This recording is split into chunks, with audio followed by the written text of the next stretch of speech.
Social മീഡിയയിൽ വ്ളോഗർമാരുടെ ചില video കാണുകയുണ്ടായി. ഇന്ത്യൻ പാസ്പോർട്ടിനെ കുറിച്ച് അവർക്ക് വിവിധ രാജ്യങ്ങളിൽ യാത്ര ചെയ്യുമ്പോഴുണ്ടാകുന്ന ദുരിതങ്ങളെക്കുറിച്ചും ഡിസ്ക്രിമിനേഷനെക്കുറിച്ചും അതോടൊപ്പം സ്റ്റാൻഡേർഡില്ലായ്മയെക്കുറിച്ചുമൊക്കെയാണ് അവർ പറയുന്നത്. വ്ളോഗുകളിൽ വന്ന അത്തരം പരാമർശങ്ങളെക്കുറിച്ച് ഞാൻ അവസാനം പറയാം. ഇപ്പോൾ ഞാൻ പറയുന്നത് പാസ്പോർട്ടുകളെക്കുറിച്ചാണ്. ലോകചരിത്രത്തിലെ മനുഷ്യരുടെ യാത്രകളുമായി ബന്ധപ്പെട്ട് വളരെ പ്രധാനപ്പെട്ട ഒരു ചരിത്രരേഖയാണ് പാസ്പോർട്ട്. 2006 മുതൽ 2020 വരെയുള്ള കാലഘട്ടത്തിൽ ഞാൻ വിവിധ രാജ്യങ്ങളിലെ പാസ്പോർട്ടുകൾ കണ്ടിരുന്നു. ഓരോ രാജ്യങ്ങളുടെ സംസ്കാരത്തിൻ്റെയും രാഷ്ട്രീയ നിലപാടുകളുടെയും എല്ലാ മുദ്രണങ്ങളും അവരുടെ പാസ്പോർട്ടുകളിൽ നിഴലിക്കുന്നത് കാണാം. 2009 വരെയുള്ള കാലഘട്ടത്തിൽ സുഡാനിൽ നിന്നും ഈജിപ്തിൽ നിന്നും ഇഷ്യൂ ചെയ്യുന്ന പാസ്പോർട്ടുകളിൽ പേരും സ്ഥലപ്പേരും മറ്റൊക്കെ എഴുതുന്നത് അച്ചടിയായിരുന്നില്ല. ആ സ്ഥലങ്ങളിൽ പ്രത്യേകമായ ലിപിയിൽ എഴുതി ചേർക്കുകയായിരുന്നു. ഇന്ത്യ ഉൾപ്പെടെയുള്ള പല രാജ്യങ്ങളുടെയും പാസ്പോർട്ടുകൾ സ്റ്റാൻഡർഡൈസ് ചെയ്തു. ആളുകളുടെ പലായനത്തിൻ്റെയും യാത്രയുടെയും കുടിയിറക്കിൻ്റെയും കഥകൾ പറയുന്ന ഒരു പുസ്തകമാണ് പാസ്പോർട്ട്. പാസ്പോർട്ടുകളിൽ ആളുകളുടെ പേരുകൾ, സ്ഥലപ്പേരുകൾ ഇതൊക്കെ കൗതുകം നിറഞ്ഞ വിഷയമാണ്. പ്ലേസ് ഓഫ് ബർത്ത് പറയുന്ന സ്ഥലത്ത് പലപ്പോഴും കൗതുകം നിറഞ്ഞ സ്ഥലപ്പേരുകൾ നമുക്ക് കാണാൻ സാധിക്കും. ലോകാതിർത്തികൾ കടന്നുപോകാൻ പൗരന്മാർ ഉപയോഗിക്കുന്ന ഈ പാസ്പോർട്ട് ലോക യാത്രാ ചരിത്രത്തിൻ്റെയും കൂടി ഒരു കണക്ക് പുസ്തകമാണ്. വ്യത്യസ്തമായ രാജ്യങ്ങൾ വ്യത്യസ്തമായ നിറങ്ങളിൽ വ്യത്യസ്തമായ രീതിയിലാണ് പാസ്പോർട്ടുകൾ അച്ചടിക്കുന്നത്. ലോകരാജ്യങ്ങളിലെ മുഴുവൻ പാസ്പോർട്ടുകളും 3-4 നിറങ്ങളാണ് പൊതുവായി സ്വീകരിച്ചു വരാറുള്ളത്. ഇന്ത്യ ഉൾപ്പെടെ 7ഓളം രാജ്യങ്ങളാണ് കവർ പേജ് ബ്ലാക്കായി ഉപയോഗിക്കുന്നത്. പലപ്പോഴും പാസ്പോർട്ടുകൾ ചരിത്രരേഖകൾ കൂടിയാണ്. സിന്ധിലെയും പഞ്ചാബിലെയും ആളുകളുടെ 47-ന് മുമ്പ് ജനിച്ച ആളുകളുടെ ജന്മസ്ഥലങ്ങൾ രേഖപ്പെടുത്തിയ ചില പാസ്പോർട്ടുകളിൽ അൺഡിവൈഡഡ് ഇന്ത്യ എന്ന് ഞാൻ കണ്ടിരുന്നു. വിഭജനത്തിൻ്റെ മുറിപ്പാടുകളും നോവുകളും പേറുന്ന ആ പാസ്പോർട്ടുകളിൽ ഇന്ത്യയുടെ ചരിത്രവും സ്വാതന്ത്ര്യവും വിഭജനവുമുണ്ട്. യമനിലെ ഏദൻ മുതൽ ഇന്ത്യ വരെ നീണ്ടു നിൽക്കുന്ന മഹാസാമ്രാജ്യമായിരുന്നു ബ്രിട്ടീഷ് ഇന്ത്യ. ഇന്ത്യൻ സബ് കോണ്ടിനെൻറ്റിലെ വിവിധ രാജ്യങ്ങളെ ബർമ്മയും ഭൂട്ടാനും ഉൾപ്പെടെയുള്ള മുഴുവൻ രാജ്യങ്ങൾക്കും അവർ പാസ്പോർട്ടിൽ പതിക്കുന്ന സ്റ്റാമ്പ് ബ്രിട്ടീഷ് രാജ് എന്നായിരുന്നു. സ്വന്തം രാജ്യത്തെ പാസ്പോർട്ട് ഉപേക്ഷിച്ച് മറ്റു രാജ്യങ്ങളിൽ നിന്ന് സിറ്റിസൺഷിപ്പ് എടുക്കാനുള്ള വ്യഗ്രത ഏഷ്യൻ രാജ്യങ്ങളിൽ കൂടുതലാണ്. ഇന്ത്യ, പാകിസ്ഥാൻ, ബംഗ്ലാദേശ് തുടങ്ങിയ രാജ്യങ്ങളിലെ പല ആളുകളും മറ്റു രാജ്യങ്ങളിലെ പാസ്പോർട്ടിന് വേണ്ടി അപേക്ഷ നൽകി സിറ്റിസൺഷിപ്പിന് കാത്തു നിൽക്കുന്നവരാണ്. ഇന്ത്യൻ ദേശീയതയെക്കുറിച്ചും ഹിന്ദുത്വത്തെക്കുറിച്ചും മറ്റുള്ളവർക്ക് ക്ലാസ് എടുക്കുന്ന പല നടീനടന്മാരും വ്യത്യസ്ത രാജ്യങ്ങളുടെ പാസ്പോർട്ട് ഹോൾഡേഴ്സാണ്.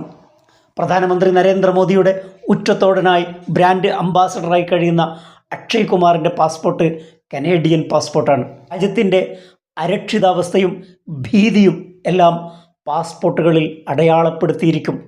ഫലസ്തീനികളുടെ പാസ്പോർട്ടുകൾ സവിശേഷമായ ശ്രദ്ധ അറിയിക്കുന്നതാണ്. അവരുടെ പാസ്പോർട്ട് ഒരിക്കലും ഒരു സിറ്റിസൺഷിപ്പ് രേഖയല്ല. ആ പാസ്പോർട്ടിൽ കൃത്യമായി രേഖപ്പെടുത്തിയിരിക്കുന്നത് കാണാം. ട്രാവൽ ഡോക്യുമെൻ്റ്, വസീഖ സഫർ. ലബനാനിൽ നിന്നാണ് പലപ്പോഴും പാസ്പോർട്ട് ഇഷ്യൂ ചെയ്യുന്നത്. ഐഡൻറ്റിറ്റിയും സിറ്റിസൺഷിപ്പും ചോദ്യം ചെയ്യപ്പെടുന്ന ഫലസ്തീനികളുടെ എല്ലാ വേവലാതികളും ഉൾക്കൊള്ളുന്ന കവിതയാണ് മഹമ്മൂദ് ദർവിഷിൻ്റെ ഐഡൻറ്റിറ്റി കാർഡ്. UK പാസ്പോർട്ട്, അയർലൻഡിൻ്റെ പേര് കൂടി ഉൾപ്പെടുത്തിയ ദ ഗ്രേറ്റ് ബ്രിട്ടൻ എന്നെഴുതിയ പാസ്പോർട്ട്. ആ പാസ്പോർട്ടിൽ in the name of majesty എന്ന് കാണാം.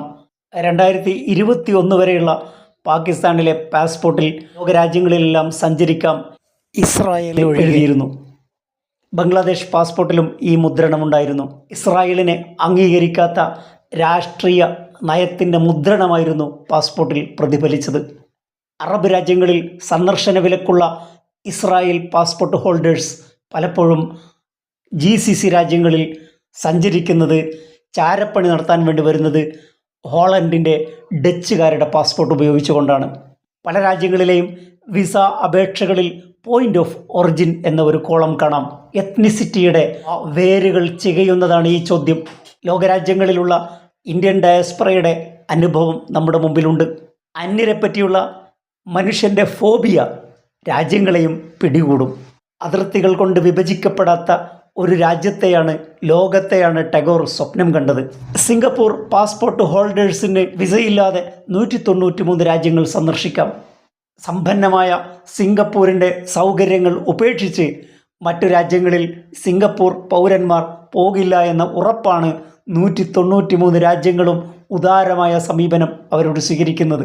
ഇന്ത്യൻ പാസ്പോർട്ടിന് ഇതേ അവസരം കൈവരുകയാണെങ്കിൽ ഇന്ത്യയിൽ ആരെങ്കിലും അവശേഷിക്കുമോ എന്ന് ഊഹിക്കാവുന്നതേ ഉള്ളൂ. എന്നാൽ വ്ളോഗേഴ്സിൻ്റെ വീഡിയോയിൽ പറയുന്ന കാര്യങ്ങളിൽ വലിയ കഴമ്പില്ല എന്നാണ് എനിക്ക് മനസ്സിലായത്. അവർ കംബോഡിയയിലും തായ്ലൻഡിലും പല സ്ഥലങ്ങളിലും ബോർഡർ കടക്കാൻ ശ്രമിച്ചപ്പോൾ ഇന്ത്യൻ പാസ്പോർട്ട് ഉപയോഗിച്ച് അവർക്ക് കടക്കാൻ കഴിഞ്ഞില്ല എന്നാണ് അവർ പറയുന്നത്. സത്യത്തിൽ എമിഗ്രേഷൻ നിയമങ്ങളെക്കുറിച്ചുള്ള അവരുടെ അറിവ് കുറവാണെന്ന് എനിക്ക് മനസ്സിലായി. അറൈവൽ വിസകൾ ഓഫർ ചെയ്യുന്ന വ്യത്യസ്ത രാജ്യങ്ങൾ ബൈ ലാൻഡ് ആളുകൾക്ക് പ്രവേശനാനുമതി നൽകാറില്ല. പാസ്പോർട്ടിൻ്റെയോ പാസ്പോർട്ട് ഹോൾഡേഴ്സിൻ്റെയോ നമ്മൾ വിസിറ്റ് ചെയ്യുന്ന രാജ്യത്തിൻ്റെയോ നമ്മുടെ മാതൃരാജ്യത്തിൻ്റെയോ തകരാറല്ല, ആ രാജ്യത്തുണ്ടാകുന്ന പോളിസിയാണ്, നയമാണ്, നിയമമാണ്. ബൈ ലാൻഡ് പോകുമ്പോൾ സെക്യൂരിറ്റി ചെക്ക്, ഈ പോകുന്ന ആളുടെ സുരക്ഷിതത്വം, അവർ വിസിറ്റ് ചെയ്യുന്ന രാജ്യത്തിൻ്റെ സുരക്ഷിതത്വം, ഇതൊക്കെ പരിഗണിച്ച് അതിന് സൗകര്യമാകുന്നത് എയർപോർട്ടിലായിരിക്കും എന്ന് മനസ്സിലാക്കിയാണ് എയർപോർട്ടിൽ ഓൺ അറൈവൽ വിസ നൽകുന്നത്. വളരെ ലളിതമായ കാര്യമാണ്. മലയാളികളായ വ്ളോഗേഴ്സും ഇതേപോലെ ചില വിഷയങ്ങൾ പറഞ്ഞിട്ടുണ്ട്. അതിൻ്റെ വിശദാംശങ്ങൾ എനിക്കറിയില്ല. എനിക്ക് ഏറ്റവും ഇഷ്ടപ്പെട്ട 2 രാജ്യങ്ങളുടെ പാസ്പോർട്ടുകൾ, ഒന്ന് മിഡിൽ ഈസ്റ്റിലെ ബഹ്റൈൻ്റെ പാസ്പോർട്ടാണ്. ബഹ്റൈൻ്റെ സാംസ്കാരിക മുദ്രണം പതിഞ്ഞ പാസ്പോർട്ടാണ് ബഹ്റൈൻ പാസ്പോർട്ട്. പ്രകൃതിയുടെ ഒരു സിംഫണി പോലെ തോന്നുന്നതാണ് കനേഡിയൻ പാസ്പോർട്ട്. കലാഭംഗിയിലും രൂപഭംഗിയിലും ഈ 2 പാസ്പോർട്ടുകളും എനിക്ക് ഇഷ്ടപ്പെട്ടവയാണ്. മറ്റൊരു വിഷയവുമായി അടുത്ത എപ്പിസോഡിൽ. Thank you for watching.